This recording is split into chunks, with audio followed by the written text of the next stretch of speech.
Satu-day, what's happening, y'all? It's actually Satu-day. How y'all been? Hope y'all enjoyed your Saturday. I worked most of mine. This is going to be a bonus video. I basically just wanted to go over what I had done to the thumbstud mod for this 31 Sebenza.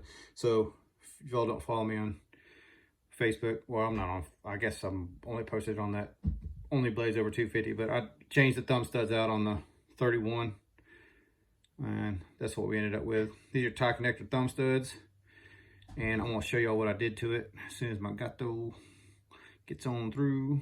Sammy, I'm filming the video, big guy. All right, I guess he needs to get to his food. All right, so before I forget, all these are tie connectors. These are just different styles, so I'm just going to show you a couple of them. Like number one's that style. Y'all can go to the website and look at it. It's number 4 style. But all these are readily available at the tie connector, and they'll show you what dimensions they are and that sort of thing. So I guess the main thing I wanted to show you is basically at the top of this dome, this angle of this dome changes and the side changes depending on what you want to do with the thumb stud. So last week when I showed you guys this 31, I'd already pushed out the stock one, and this was what I had stuck in there. But this diameter, this shoulder, this turn back here, wasn't the right diameter for the hole in the blade. Let me show you, see if I can show you side by side here. So this is the stock thumb stud. Let me roll it over so you can see it. Obviously this is one of the, I guess more premium. This is the, I don't even remember what they call that wood. Sorry, CRK guys. But anyway, the stock thumb stud on this one was the gold one. But you can see that the, if I can hold the damn thing, it's so small. I have issues with holding shit like that. Let's see if I can make it. There you go. So you can see that the shank on it was pretty much pushed. You see where it's pressed right here at the end of it. Get a pan so I can demonstrate. Sorry about the unpreparedness, but that's just me in general. So this part right here was pushed into the blade. So after I got the whole end of the blade, I just measured with a pen to figure out what size it was.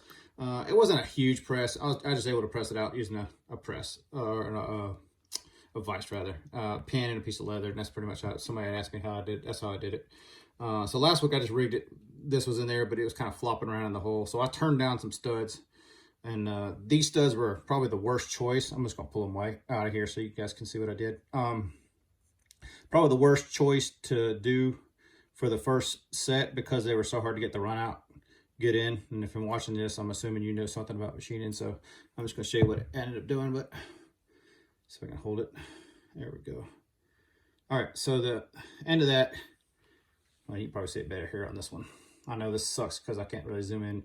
This little shoulder right here was turned down in the lathe. I don't know if you can see that good or not. And this right here is a little stud that I made to put in there too.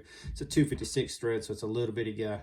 But when you're chucking up on these in the lathe to turn them, son of a bitch, you can only chuck up on this end that's been milled right here.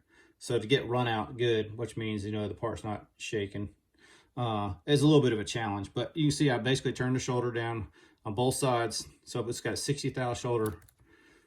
So from here to here is 60 thou.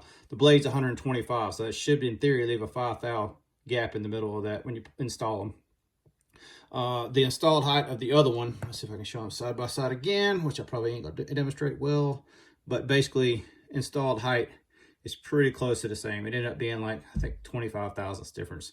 So this new one is like 25 thousandths more proud from the blade, so it sticks out both sides, 25 thou. So the way these are, both of them shouldered, so that when I stick them together and screw the thumb studs together, all the pressure from this whole thumb, you see there's no movement here in this at all. Nothing's moving. I mean, no, it's coming in and out, but like as far as movement this way, so the force of all the thumb studs going into that blade is not going on that stud. That little stud, that 256 thread, is not going to hold pressure from a thumb stud like that. It'll eventually snap. So you can see basically how I did this, and now everything looks good. If you don't have good run out, you're gonna see gaps on the flat right here to hold it all good. See what I mean?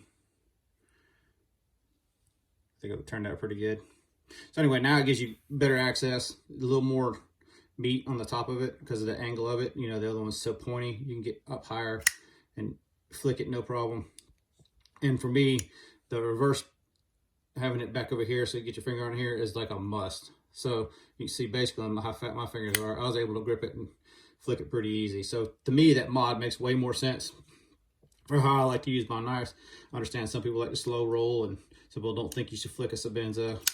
I'm a machinist. If something breaks, I'm just gonna make another one. I'm not even gonna worry about involving CRK in it. It's just my, I guess, mentality about the whole thing. If you look at the basic design of the 31 and the basic design of the Satu, they're basically the same. This has a bushing, that has a bushing, stop pin back here, stop pin back here. I mean, pretty much functionally, Satu is pretty close to the 31.